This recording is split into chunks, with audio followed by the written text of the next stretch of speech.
Bhojpuri music industry एक ऐसी industry है जिसमें रोज सैकड़ों सिंगर आते जाते रहते हैं। भले ही उनके आवाज में कोई दम नहीं हो, फिर भी ऑटो ट्यून का यूज करके गाना गा ही जाते हैं।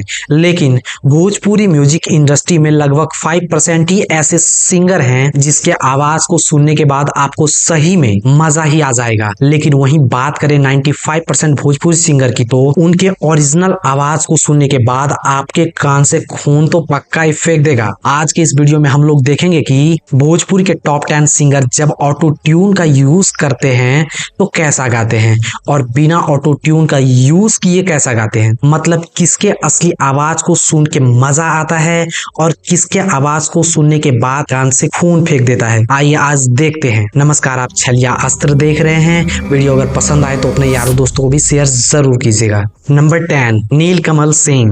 अरे काहे बड़ाऊ खमा जल सैया, अरे लहिका खिलाई की तहरा के, लहिका खिलाई की तहरा के। नंबर 9, टुनटुन यादव। अरे की जोनी चुप कर पागला रे, आज पागल के रोल बेदे, रोवा करू जंदना रोवा वो करू गाना।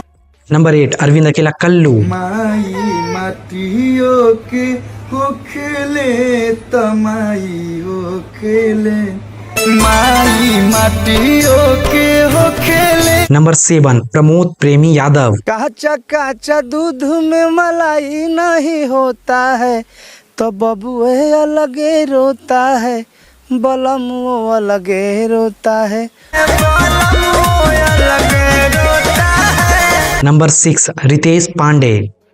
सबसे नीक बात सही किसानी, खुशी बाटे रउआ खरबे में बानी, मुँह मारो कमहिला के, ए जी बहरा में कहिला के। गोरी तोर चुनरी बाला लाल रे, रोड पर चले लू कमाल चाहिए। नंबर 5, राकेश मिश्रा। लोग नया पवन तरंगदार, लोग नया पवन तरंगदार, रंगदारों के भतार हवे राजा हो, रंगदारों के भतार हवे राजा। लोग नंबर 4, अंकुश राजा।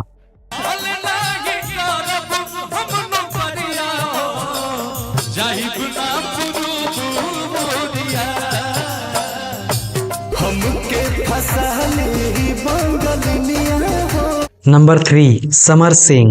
हम मस्त लगे नी दाढ़ी में, तू बाबा लगे लू साड़ी में, तो बढ़ी गई साइज कमरिया के। नंबर 2, खेसारी लाल यादव।